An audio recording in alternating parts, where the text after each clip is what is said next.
Okay, my friends, hello. Welcome back to another YouTube video. I'm so excited you're here.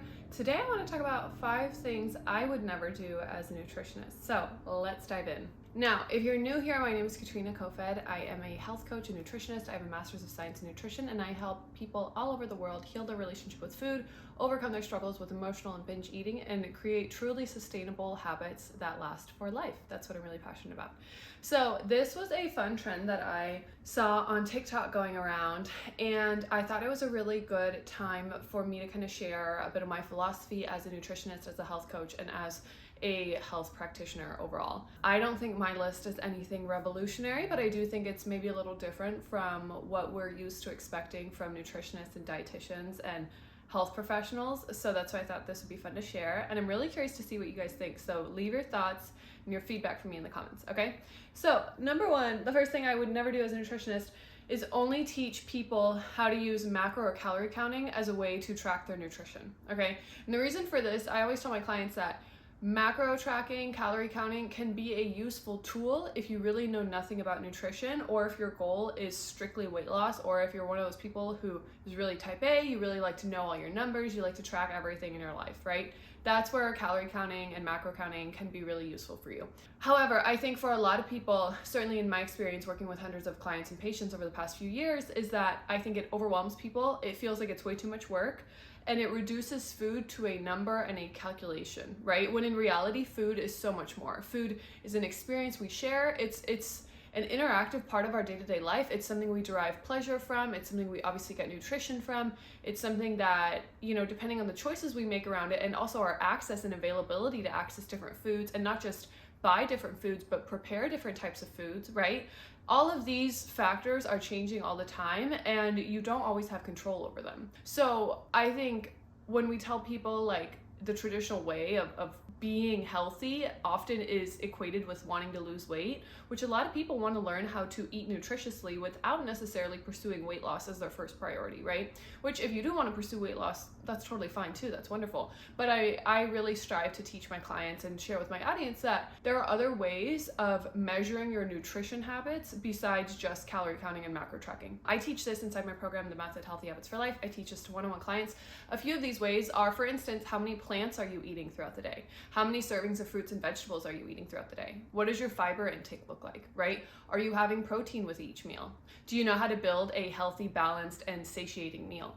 This is one of the first things I teach in the method. It's right inside module 1 because I think it's really important in our nutrition knowledge and education to have the tools and the skills to be able to build satisfying and nutrient-dense meals. Okay, I can make a whole separate video about that. If you guys want that, let me know because I'm more than happy to talk about that. Number 2 is that I never want to tell people that certain foods are good or bad. Okay, and I think if you watched any of my videos, you know this about me already. I don't think any foods are good or bad. No food inherently has moral value. I get a lot of pushback from this sometimes from people who don't follow me on TikTok or Instagram or YouTube. A lot of comments that, well, some foods are really bad, are bad, morally bad, not even morally bad, but are objectively bad, right? Like processed food, like Cheetos, like processed meats, right? Pepperoni, sausage, hot dogs, all these different things, right? And certainly when I say no food is good or bad, my point is not that some foods are nutritiously less dense than others, right? Because certain foods can definitely be potentially harmful to health. And we have a strong correlation between that. However, when I say foods are not good or bad, it's the moral value that we assign to them, right? So many people feel so guilty for eating certain foods, or let's say having a piece of cake once a month at the wedding you get invited to or something like that because it's full of toxic sugar and you're gonna become addicted to sugar, and white sugar is so bad for you and it feeds cancer cells. Like, I don't know, there's so many crazy lies out there, what even is the word? So many weird nutrition myths out there, and a lot of fear mongering around what processed foods are actually doing to our body. And I say this as a reformed person who was very health obsessed. Okay, I was the person avoiding all processed sugar because I thought it was so horrible for me, right? Certain foods are not, if they're eaten in too high quantities, are not going to be nutritiously helpful for you and can maybe lead to negative cardiometabolic effects in your body as well. Yes. However, should we be demonizing certain foods? No.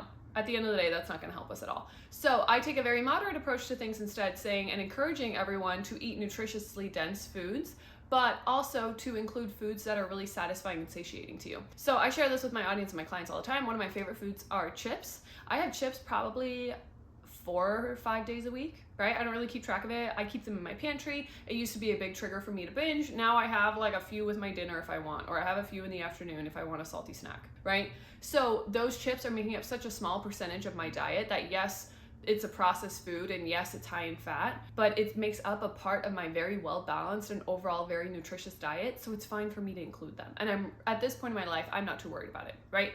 If I were in a different position in my life, if I were, concerned about a chronic condition I had or a disease I had, I might be making different choices, but that's not the case. So right now, I'm living a really balanced and nutritious lifestyle, and that works really well for me, and I find that it works really well for clients as well. Number 3, things I would never do as a nutritionist is using exercise to punish myself for any extra calories or foods that I had eaten, okay? This one is huge. Oh my goodness. I want you guys to comment if you can relate to this. I used to do extra time on the elliptical based on the calorie burn, and then I would compare it with like whatever, like 2 Oreos I had eaten the day before, right? Or like whatever food it was that I had had the day before that wasn't healthy enough by my perspective, okay? So I used to do this so much. I literally remember spending like 2 hours a day on the elliptical and being like, yeah, I'm doing so good, which is like so crazy in hindsight now. If I enjoyed the elliptical, that would have been fine, but let me tell you, I did not. I was just passing the time. All of this to say, food, burning calories, exercise, it's not so black and white as if you can just like go burn off the piece of cake that you ate or the ice cream you had last night. And at the end of the day, we should feel okay with having some small indulgences now and then, or more frequently if you want, right? And this brings me to not my next point, but my final point that I'll make. So we'll get there in a second. But really all of that to say is just, there is no need to feel like you have to burn off what you did yesterday. Now, if you had let's say you spent a week on vacation on a tropical island and you ate and drank everything in sight and you barely moved your body and it was amazing, but now you're feeling kind of blah and sluggish and you're ready for a bit of a reset, absolutely, like go for a healthy reset if that's what you want. It's always nice to like get back into your healthy habits and routines after vacation. And at the end of the day, it's great to feel good in your body, but there's no need to use exercise as punishment for what we ate. So that's the point I'm making here. Okay, number 4 thing I would never do as a nutritionist is making other people feel guilty about what they eat. I think this is maybe the most important thing on this list. It goes without saying. Guilt, shame, making people feel bad is never how you're going to encourage anyone to change their behavior with anything in life, okay? Psychology 101, guilt and shame does not make people change their behavior. So that's number 1. The biggest part of this, however, is that it's a crappy thing to do to make people feel guilty about what they're eating.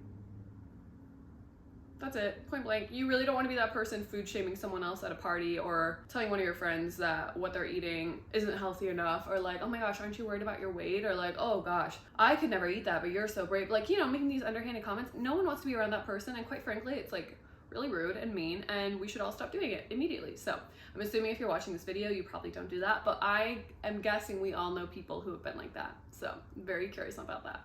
Number 5, my final point, and what I was alluding to earlier. Final thing I would never do as a nutritionist is telling people what to eat without first understanding their relationship with food, okay?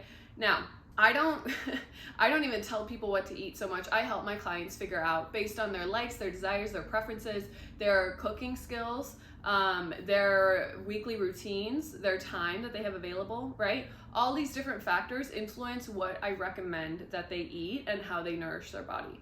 But all of that also goes into play with what is your relationship with food like right now, right? If your relationship with food is such that you have been restricting for years because you have a bunch of food allergies and you're really anxious that trying a new food is going to trigger digestive upset, okay, that's a different approach that we need to take compared to someone who doesn't have these food allergies but is restricting because they're scared that sugar is going to give them cancer in 10 years or is going to make them really fat. You know what I mean? So my point is, we always have to understand someone's relationship with food and someone's health background with their own personal background. And that's why I really strive to make a connection with every single one of my clients, even my clients who are in my group program, because it's not a one size fits all. Health and wellness and nutrition has never been a cookie cutter solution, right? And that's why I focus so much on not just giving people cut and dry plans, but rather let me teach you the skills, let me give you the resources, let me give you the knowledge base you need to have this information to be able to implement these skills into your lifestyle the way they make sense. So a stay-at-home mom with 3 kids under 5 is going to have a very different set of needs and different nutrition habits that she's going to develop than my other client, who is a corporate working woman and works 60 hours a week and is really overworked and stressed and tired, but like lives alone in her, apartment, right? So my point with all of this is that we really need to first understand what your relationship with food is like, and then I can give you more recommendations on how I would suggest eating and how we can improve your eating so that you feel better around your choices around food and can make more nutritious and satisfying decisions. That's always my bottom line, is how can you make choices that you don't regret around food? So I'm really curious to hear what you guys think. I'm curious if you would add anything else to this list that is important for you and a nutritionist or a dietitian or a health professional that you're working with. I could do another one of these, I'm sure, but we'll start with this one. I'm very curious to hear what you guys think. So as always, if you are interested in working with me, if this is the approach that you're looking for when it comes to overcoming binge eating, overcoming emotional eating, overcoming food restriction, food obsession, anxiety,